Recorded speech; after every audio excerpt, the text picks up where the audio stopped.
Assalamu alaikum everyone. It was a very indeed warm welcome. Thank you so much. I hope I am able to fulfill the responsibility that has been put upon me by all of you. Uh, First of all, I'd like to begin by telling you a story about a doctor. Her name is Dr. Yasmin Shabnam, and she is a 45-year-old surgeon working in a remote area of Kishanganj, Northeast Bihar. This is the time of COVID, when she was working in complete pandemic and shutdown, and she still had to go to her public health center every day without fail. She had a family with two children, her husband suffering from a renal complication, where she was required to be doubly careful with an ailing mother as well. She was a doctor, a housewife, a teacher, and a tutor all in one. But she was struggling to be able to provide the basic minimum healthcare that she had been trained to provide.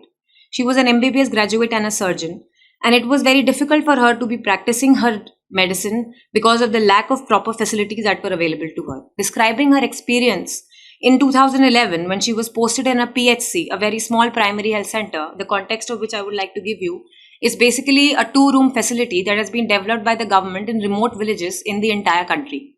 The idea is for them to be able to provide healthcare basic facilities to at least 1,000 of our population. But for her, it was difficult. It was 45 kilometers away from her house. And even if she was there, present every day without fail, there was nothing that she could do. There was no anesthesia, no equipment, no blood bank, severe complications and delivery cases that would come to her, but she would not even perform the basic cesarean section, the luxury of which we have available to us. We can easily access it. Large number of females sitting here would have also undergone this cesarean section, a very basic necessity that any and every woman should be able to achieve if she is suffering from any complication in pregnancy. She describes it was very difficult to do anything without any facility available. It was an entire big obs-gynae department with around 45 patients, females, turning in every day with just one doctor present on duty, out of which around half of them used to be turned back because of lack of facilities, lack of time, lack of infrastructure, and lack of any kind of understanding or health awareness in the population as well as her own. A 48-hour work week was stretched to a 7-day work week every day, morning till evening. But she has provided her services in order to be able to answer that the work that she has been doing is contributing to make people alive, to make people stay alive. She says if even one day we were not looking at women or I'm refusing a patient, I would hear the news of her dying of any complication or not being able to reach the nearest healthcare facility. The major complaints that she heard in this rural village of Bihar were regular pregnancy-related checkups, antenatal care, complaints of painful abdomen, pelvic infections, menstruation, and infertility. Majority of the women that come there are suffering from anemia, not having access to iron pills as well. Looking at the data that we have seen from the government sites, that is the National Family Health Survey that is conducted by the government every 5 years. The latest data that we have is 15-16, has not been conducted since then, shows that the district that she was serving had around 68% women suffering from anemia, 62% pregnant females suffering from severe anemia in the age group of 15 to 49 years. The dilemma with her is that I have 20 pregnant females and I have 10 iron tablet pills to give. Who should I give it to and who should I not give it to? Something that, but a burden of which that should not be put on the healthcare worker, because the health of the woman is simply not a priority in cases like this. They are not eating healthy, they are getting married early, and even before the first child turns 1, they are pregnant again. By the second child, they are so weak they are barely able to walk. These are the words of an ASHA worker that I have had the experience of working with in rural Uttar Pradesh, Rampur district. She describes, I have so many facilities available to me on paper, but not in hand. I cannot be delivering those the required amount of calcium and iron supplements to these patients because I don't have access to them.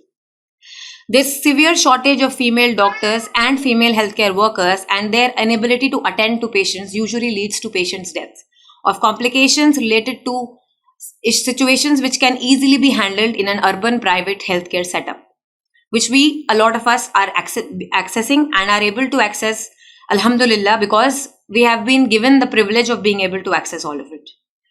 Only 33% of childbirths in this particular district that I am describing to you are having institutional deliveries. Rest of them are still home deliveries in 2024. I'm not talking about 1950s or 1947. I'm talking about 2024. The rest of them all happen at home with severe complications, postpartum hemorrhage, out of which half of which are not even recorded on paper. So you do not know why they died. There is a thing known as paper postmortem that is done after the death of the individual. It's a government procedure where you fill in 10, 20 sheets of paper. The entire healthcare, the community health worker, the ASHA worker, the doctor involved, the primary doctor involved is asked as to why this particular death happened, even if it happened near the vicinity of the hospital, 1 kilometer of the primary healthcare center. But it's just paper on record that is filled. No action takes place based on those records. During the pandemic is something that every one of us faced, and we were in a lockdown. During the pandemic, the situation worsened for rural areas, especially in India. I have also seen situations in urban areas, the Delhi NCR region, where a number of females who were pregnant, belonging to the below poverty line, that were asked to go back to the hospital, and they were not taken in for deliveries due to the fear of COVID and improper facilities being available in the hospitals. When we look at India overall, this was just one example. I wanted to portray a picture of what is the exact condition of healthcare facilities that we have specifically for women in rural India. When we look generally overall in the entire country, we find nearly 48% of women in India are anemic, out of which it could be either me or you as well. 21% expecting mothers are the ones who are receiving full antenatal care for the entire 9-month period. Majorly do not know that they need to go to the doctor for their minimum 4 visits. They need to take in their vitamins and their iron supplements on time. Something that is a basic necessity that they deserve, which is not available for them. Over 1 lakh women are dying due to pregnancy-related causes. ASHA workers, the basic community health worker that is present in the community, that is a worker that is there as an interface between the government healthcare services and the population, is the one who is poorly equipped, who is not salaried appropriately, who is working in bare minimum conditions, but is striving hard to be able to deliver whatever she knows. Lack of education, lack of awareness for them as well is a major issue. 60% of the urban Indian women are at a risk of diabetes.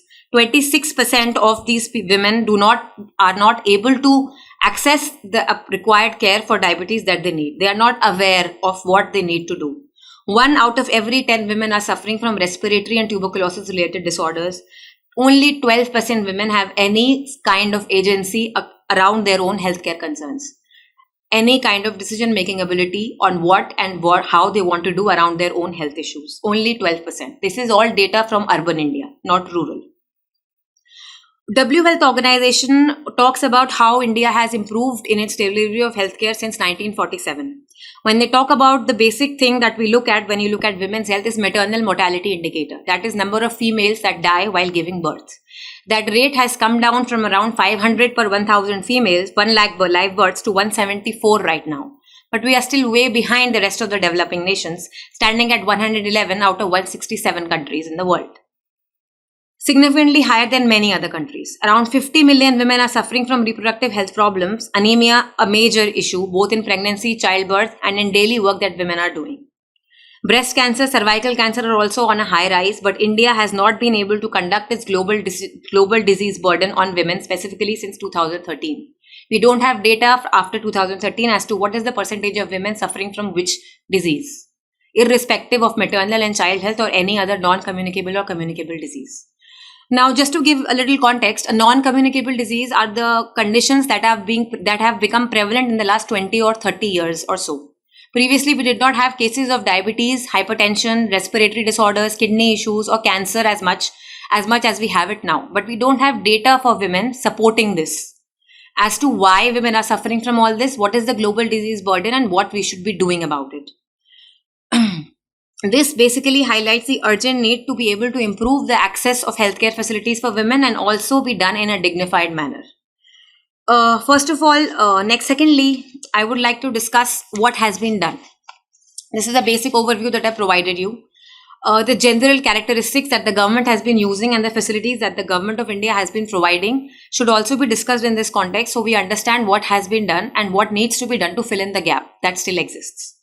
Life expectancy and mortality has definitely improved from 32 years in 1947 to around 70 in 2022.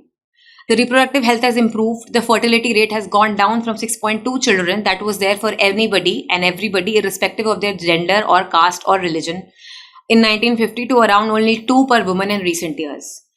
In this context, both Muslim and non-Muslim women in India have the same fertility rate, around 2.2 and 2.6, not a major difference in that case. This drop is basically attributed to better access to contraceptive methods and better knowledge of family planning methods, both Islamically and both health-wise. Early childbearing age has also come down from 47% in 1992-93 to 15% in 1921. That is, females who are bearing children before the age of 20. It has dropped down to merely 15% in the year 1921. So that is a positive decline overall. Health disparities are still existing because women are not able to access healthcare services the way they should do, leading to differences in treatment for illnesses and overall health status as compared to men. Their social determinants, that is the determinants that are determining their ability to be able to access healthcare services, are very different from the general man in this country. Their caste, their economic situation, their ability to take decisions for themselves in the house, their education also play a critical role in these disparities. Whether you are able to decide for yourself, or whether you are educated enough to decide for yourself what you want to do around your health, that is a major concern here, and that is a major factor that plays a greater role.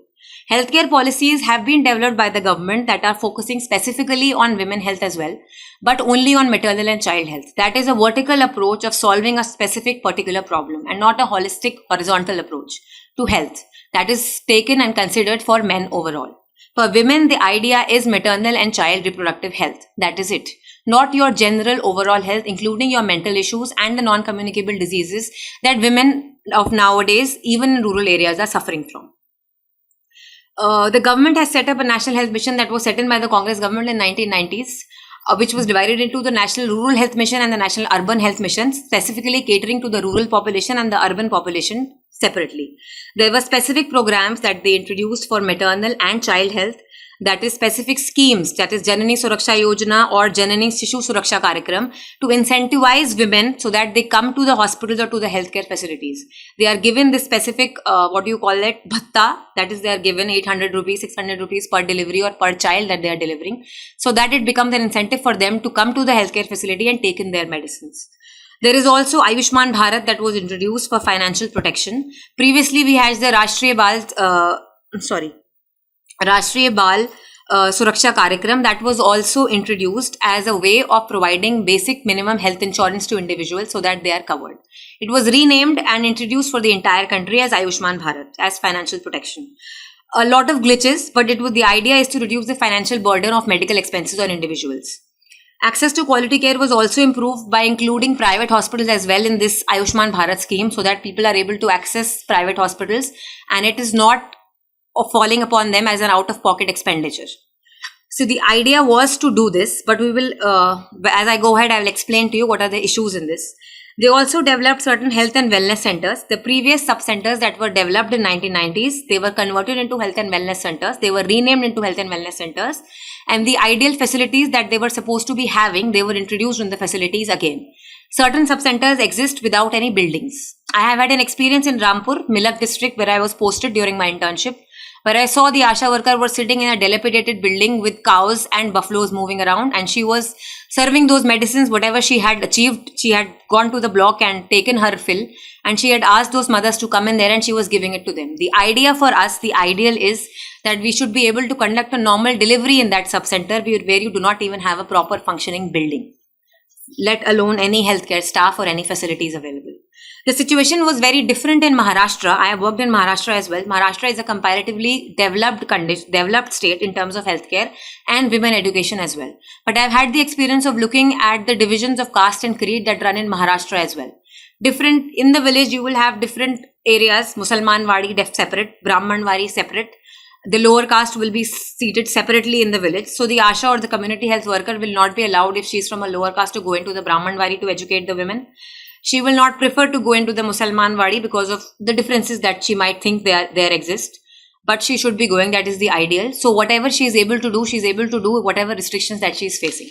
But Maharashtra was still better. At least they had the facilities to provide them to the women. At least they had a building and they had light and they had a fan and they had a Asha worker sitting there in the building expecting people to turn up.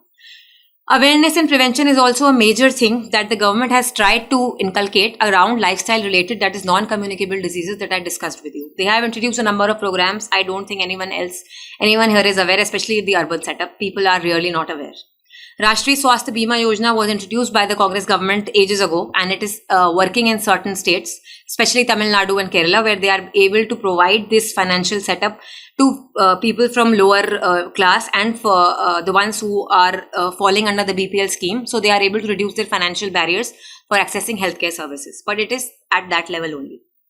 Utilization has definitely increased because of these financial incentives that have been given to the population, and it has definitely helped reduce the burden, that is the financial burden on them. Nutritional support also exists in terms of, for both mother and the child, in terms of Anganwadi setups that the government has done, especially in villages, rural India, which forms the major part of our country. Where the Anganwadi worker is supposed to distribute the ration that she is receiving. She is also supposed to cook meals for the children according to the local ration that is available. That is the local grain that is grown there. This is also not like the diets that we usually see on the internet or Instagram nowadays, where you have to have these fancy foods and fancy fruits and vegetables to be able to diet. This is Indianized, this is localized based on the local barley, ragi, wheat, whatever elements that you have. The idea is to be able to do it so that the local population is being fed. For example, one of my colleagues was posted in a district in Tamil Nadu, and she had this experience where the program is the government-based program, but an NGO was implementing it appropriately. They were growing that barley and wheat themselves, the villagers, and they were cooking their meals themselves and feeding it to themselves and their children in order to bring them out from malnourishment. So that is the idea of the Anganwadi workers that exists, that is planned by the government. But there are a number of issues in all of this that I will discuss in detail right now. There is also the issue of sanitation and hygiene. Even though on record the sanitation facilities have improved, you have toilets everywhere, but there should be running water in those toilets as well. The data that has come up is that India is not open defecation free as of 2021, and we still have places and areas in India that exist that do not have these healthcare facilities, that these sanitation facilities available for them because of lack of water. So basically, all these notable improvements have drastically improved our healthcare indicators, but it has masked a number of festering and emerging challenges that we should all focus on. That is, we are not providing optimal horizontal based approach of healthcare to 50% of our population, that is our women. The idea is to look at specific issues, maternal health or child health or specific anemia, and just be about it. Other things, the other issues that the women are suffering from, generally the population is suffering from, is not looked at. A depressing fact is that there is no data that I described, that is 2013 Global Burden of Disease Report. India is told that we do not have any data, overall lack of data till 2013 as well, to look at what the women of this country are suffering from. We do not have that data. So the access can be improved and has been improved, but there still exist these disparities that are influenced by certain factors. Geographical disparities definitely exist. If you are in an urban setup, it is definitely easier for you to access healthcare facilities, even though the government setup, if you are not able to access the government setup, you can still access the private setup that has been set up, specifically in urban areas. In rural areas, they are facing challenges of longer travel distances, very long travel distances. Even the community health worker cannot travel in such terrain, in such long distances without any kind of vehicle support to her. Where I was posted in PHC Dhamapur in Maharashtra, there was no network in the PHC that I was posted in. The bridge that was connecting them to the main city, Ratnagiri, was broken down. And it had been 6 months and they had been writing letters asking them to build it up. There was just a small window in that PHC where the network used to come, where you used to keep your phone. So whenever I was posted, I was in my PHC working there morning till evening. I used to tell my parents, my family, that you cannot contact me because even if I put it there, there'll be no network. So when I will go back home, then only that is the time, Ratnagiri, that is the main district, then you will be able to connect with me. In situations like these, the workers are expected to fill in their data sheets appropriately and to report this data, all of it, to the higher authority and then to the next district level. But the facilities have not been provided to them. The idea is to fill in the sheets to show on paper that everything is happening appropriately. I remember 1 or 2 times I told my mother as well that I gave the blood because they had to put it on record that they have tested 10 people today. 10 blood tests have been done today. So they took my blood to put it on record that we have done our work today. There is no need to go out and go house to house or room to room because there was no transport facility available for them. So that is the situation that they are working in. So it is very easy for us to say that they are not working appropriately and there is a lot of corruption. The issue here is that they are volunteer workers. These community health workers are surprisingly not employed by the government health setup. A doctor is still employed by the government health setup, but these workers are not. They are voluntary workers. They are volunteers who are just volunteering their time for whatever minimum incentive that they are able to achieve based on the paperwork that they are doing. So the idea for them also, it becomes easier. I will not blame them.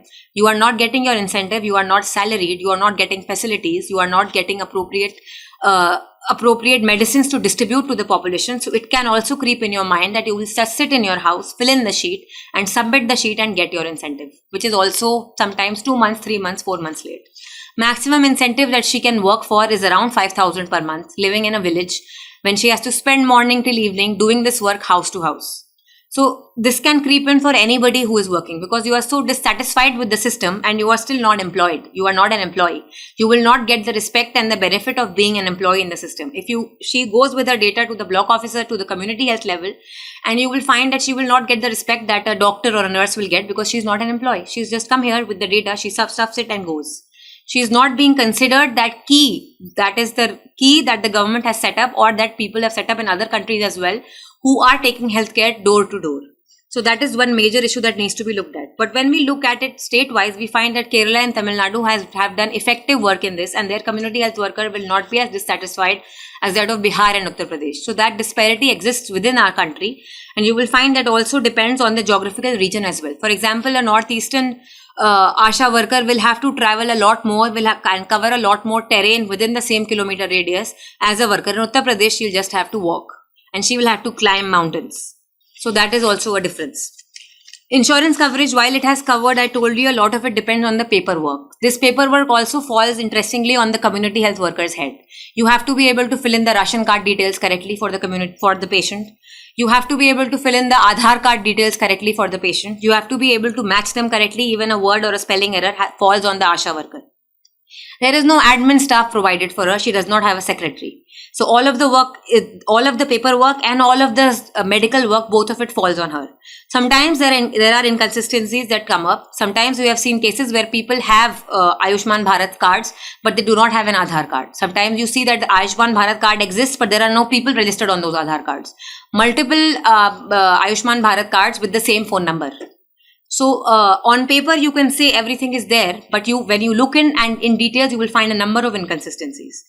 Cultural and social barriers are highly prevalent, especially when it comes to women's access, because of traditional gender roles. That is, you will have the men of the household who are favored when you want to achieve your healthcare, when you want to achieve your healthcare services. There was a study conducted in 2018 on healthcare workers working in urban hospitals. These workers were asked, you have the same patients, that is men and women, coming in for the same chronic pain condition. That is a person who has had pain for a severe time, for a longer period of time, more than a year.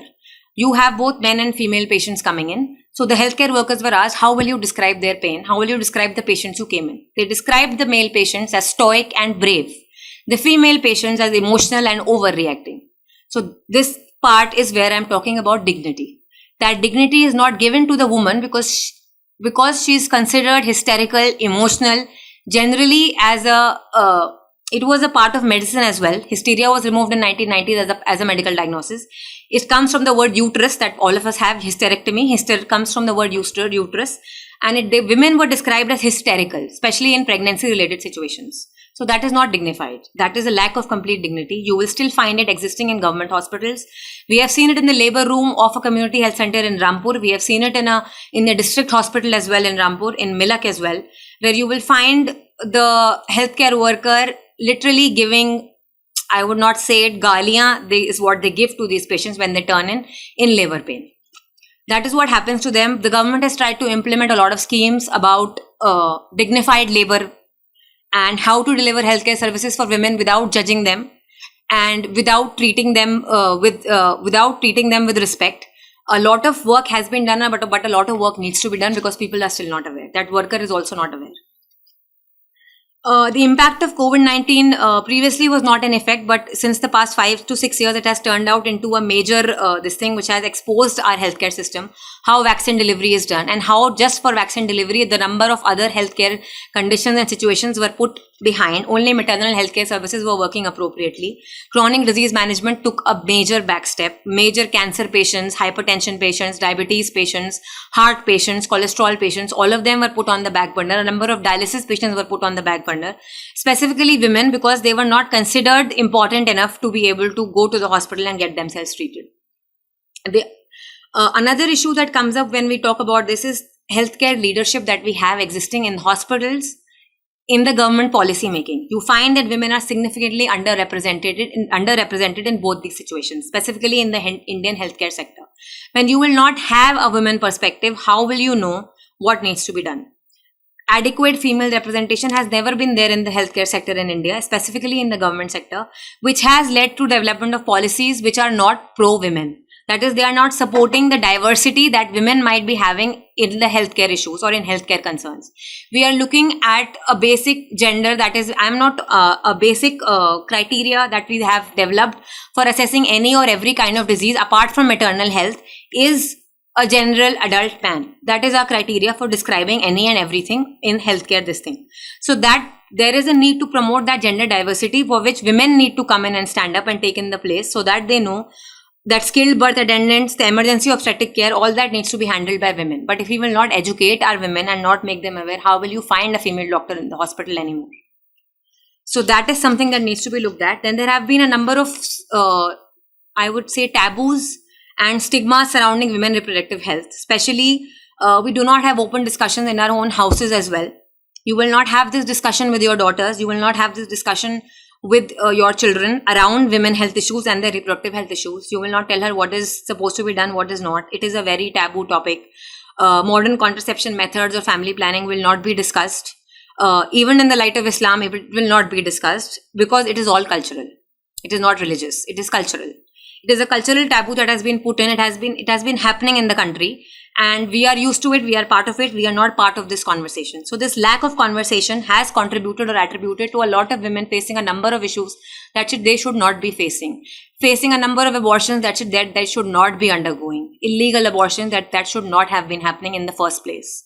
A lot of knowledge that is not there. That has not, because the women are not empowered enough, or they are not skilled enough, or they don't think it's important, because these discussions have not happened at homes. I'm talking about urban households as well. Rural households is a different issue, because there exists a lot of taboos. I was posted during my job in Social Alpha.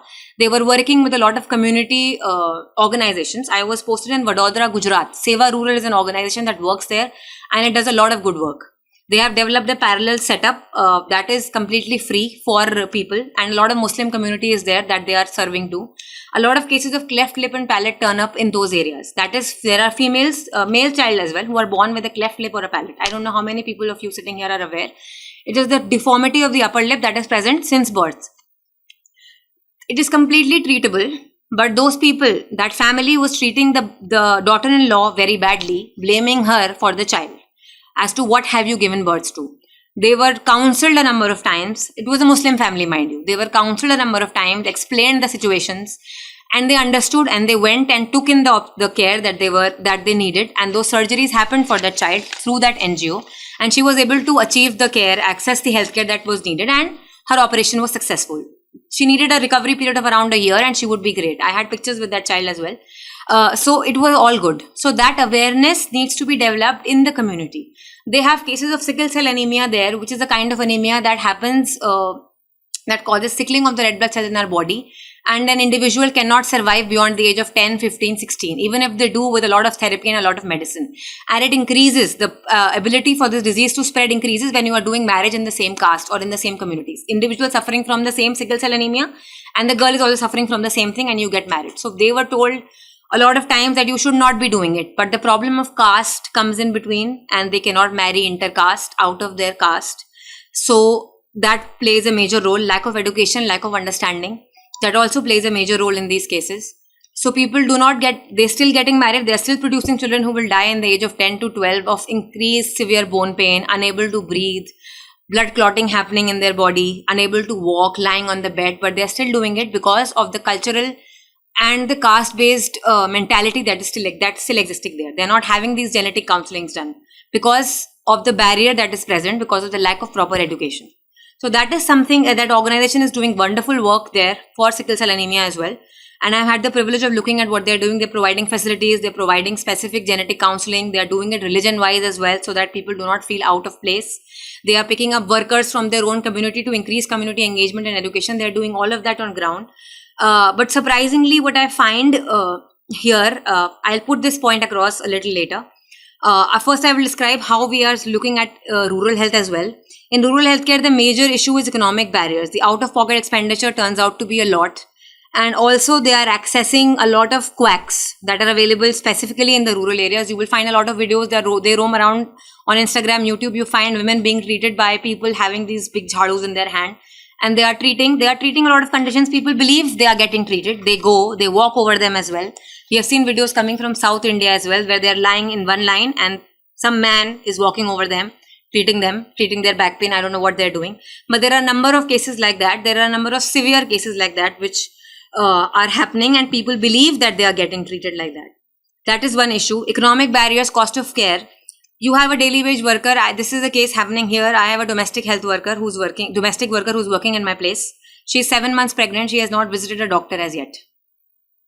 After multiple I have told her multiple times. My family told her multiple times. We gave her specific economic support that you should go and visit a doctor. My husband says I am not allowed to go and visit a doctor until it's the time for delivery. Because it's your third delivery, you don't need to go and access a doctor. This is happening here in this area where we are sitting and discussing.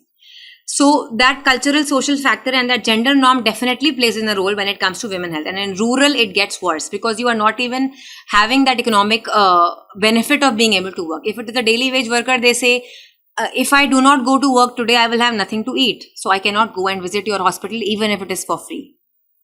Because if I go and do not do my work, what will I have to eat later? What will I feed my family? So how do you expect me to go? There are a number of laborers who are females who are working hard every day and they are unable to access these healthcare facilities because they have to choose between these two. But they should not have been able to choose between these two.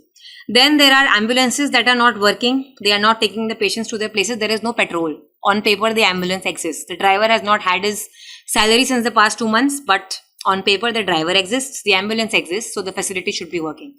But there is no petrol or diesel in their car to be able to carry patients from one place to another. So even if any case that I described, the first example that I gave of Dr. Yasmin that she told, we used to put in people in private buses, local transport buses, that you take this pregnant patient for however long you can take them to. And a lot of casualties happen like this because they are not able to reach the healthcare facility on time.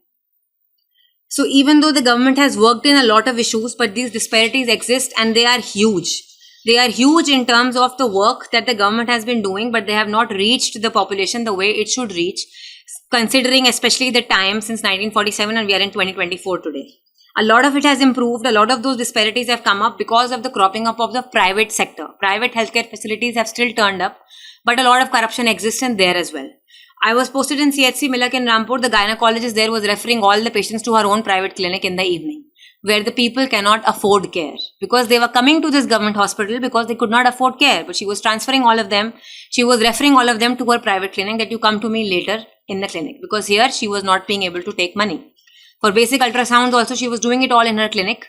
And she was also a government employee, which is completely illegal, but the whole entire hospital knew. And if you say anything, it becomes an issue. When we were posted there, we wrote it in our report, but we could not say anything to her.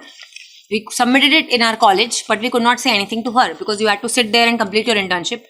You had to be on good terms with her. So you could not directly say it on her face, oh my God, what you're doing is absolutely wrong. You are referring these patients to your own private clinic. You are not doing the work that you are supposed to do. Nobody in the hospital is able to say that. When we specifically look at the Muslim health status, we see that the percentage of ailing women is more in Muslim women in both rural and urban areas as compared to men. Comparatively poor health of women is what is implied, I would say. Both in the rural and the urban areas, the proportion of hospitalization is higher for Muslim women if you look at non-Muslim women in the country, which forms the majority in India, indicates a comparatively poor health condition for Muslim women. Also, the socio-economic conditions is the least better off in the entire country of all the other minorities. The education status is the least when you compare it to all the other minorities in this country. So basically what should be done is you should be still giving special treatment to these classes or to these minorities so that they are able to come out of this either through government policies to improve their health and socio-economic development. You see, health is not just health in its own. It is dependent on the number of socio-economic factors that are known as social determinants of health, which includes education, which includes their economic status, their social standing in the society, their own awareness around health issues, and their own education. So if you do not look at all of these, you are not going to cater to health by just developing a program or setting up a facility. I would not be talking all negative. So solutions that we would be looking at currently would be to basically address the gender disparities. You need to be having women discussing this. You need to have women discussing this. You need to have men in the house discussing this because they have the authority.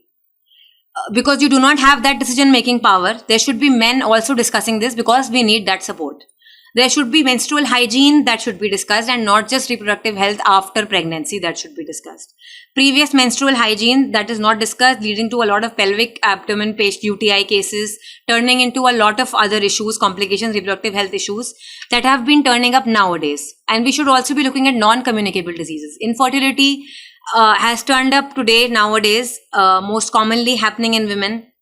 Early menopause has turned up because we are not having these discussions. Our nutritional lifestyle, our general lifestyle, even in the urban setup, even in the rural setup is not good. We are having PCOD and PCOS issues. Why we are having them, we are not discussing it. Why we did not have them 30 years ago? Why was infertility a very common issue 30 years ago as much as it is now? What have we been consuming that has led to all of this that is not being discussed? Non-communicable diseases, specifically diabetes, hypertension, is not being discussed in women as they should be discussed. One second. There is a data that I am forgetting that I would like to point out in terms of NCDs when it comes to women. Yeah. When it comes to women, you find that 44% women are at a greater risk of heart disease as compared to men suffering from diabetes. 27% greater risk of stroke in women as compared to men who are suffering from diabetes. But we are not talking about this. Only 33% women used to suffer from NCDs in the 1990s, all of these diseases, hypertension, diabetes, etc. Now 65% of Indian women are suffering from all of these non-communicable diseases, specifically heart diseases and lifestyle related disorders, infertility, PCOS, PCOD, all of these issues have turned up now. But we do not have any healthcare program or any specific healthcare initiative that is looking at it from an angle of women. So that needs to be done here. We need to be empowering these women so that they become aware of their own health challenges. That policy representation, that legal framework needs to be developed. And for that, you need women stakeholders, women who need to be talking about this. You need women who need to be educated to become those doctors, to be sitting in these hospitals. So when you want to go and you want to take your daughter, your wife, or you want to go yourself and you need a female doctor, so then your population should have produced those doctors as well. So that education needs to come up. And you need to be educated in those ways that you should be aware that you need that representation. You cannot be sitting at home and asking your females to just be sitting at home and not studying beyond 10th and 12th. That happens in rural areas specifically.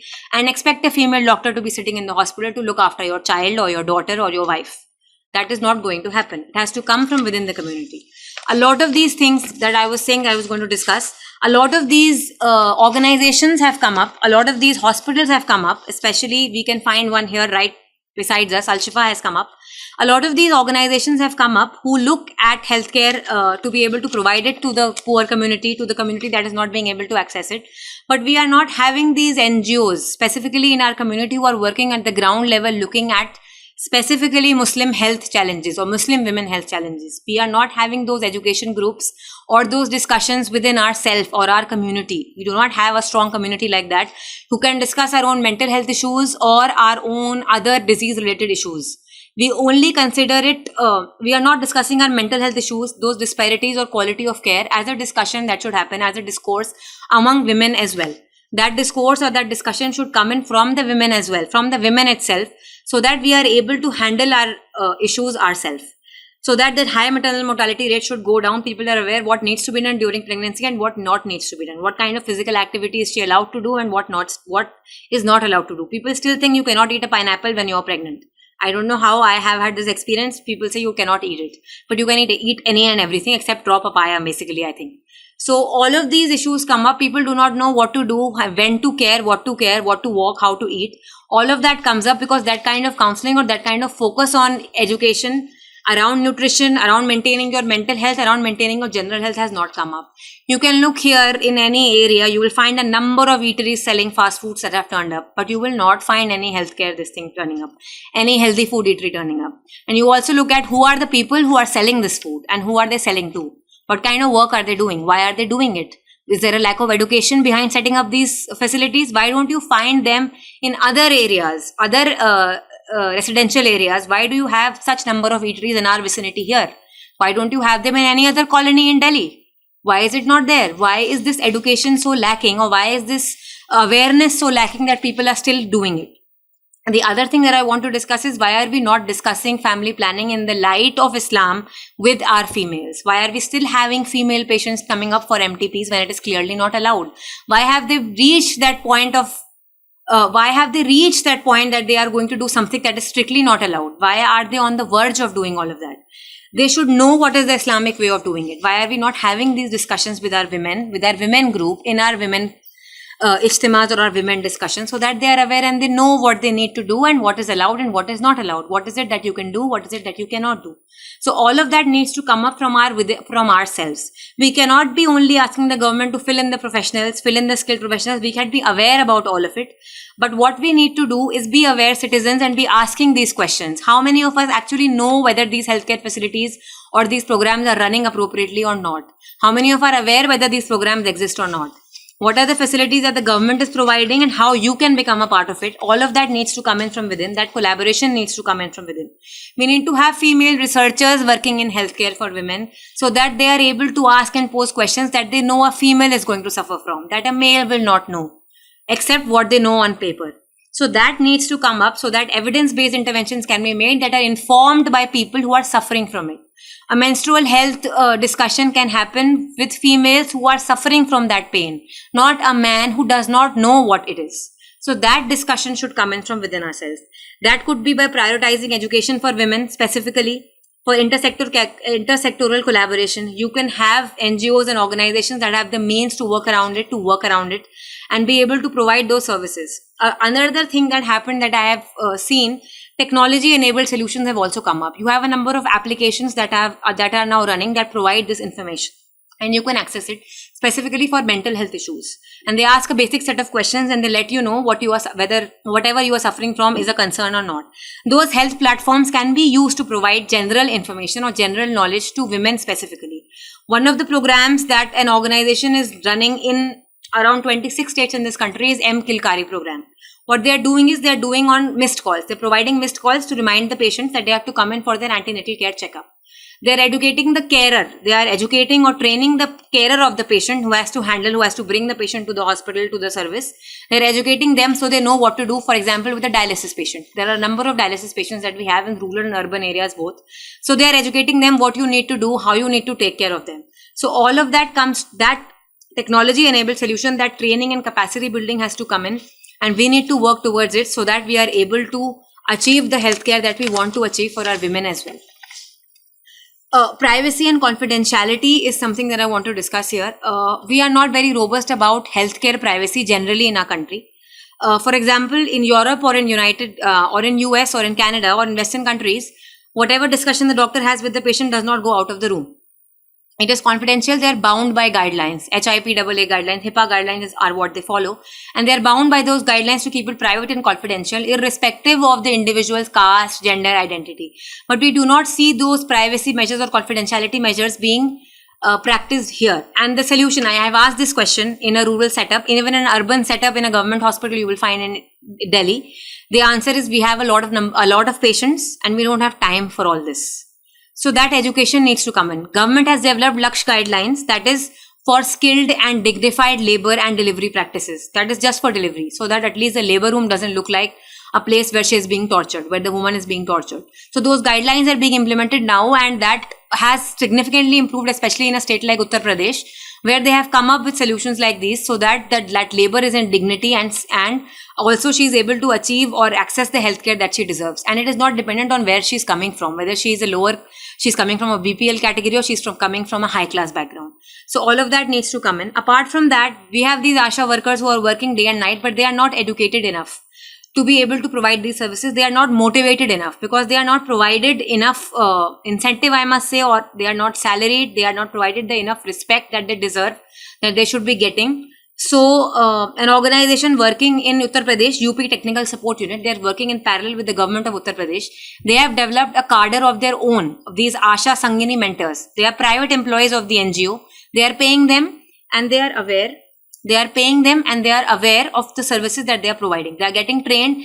They are motivated to work because they are properly salaried individuals. So that has led to a major impact or a major difference. But all of that needs to be done by us, and we need to have more of these health awareness events so that people know what is health, what is preventative care, how you can look after the mental health of our individuals, how you can look after the nutritional status of our women, how you can look at the burden of non-communicable diseases, and what kind of care should be provided during pregnancy, what kind of contraception and reproductive care a woman should be able to access. All of that needs to come in from the community as well, these discussions and community support. Also, we should have stories, I believe resilience stories you call them. The one that I described, one of Dr. Yasmin Shabnam in Bihar. She's a complete Niqabi individual and she's delivering her services appropriately, and she's working day and night and she's working really hard. And her children are also employed, and her husband is also a government worker, and he's a government lawyer, and he's working for a number of cases who are suffering from who have been captured wrongfully by the legal system. So they are working like that. So we should have these resilient stories within our community of our own women, so that we become motivated to work towards this and make it an important issue. Not just setting up a healthcare hospital or a facility is not going to answer the question here. You need to look at what is affecting or impacting health, and you need to address those issues. Thank you so much.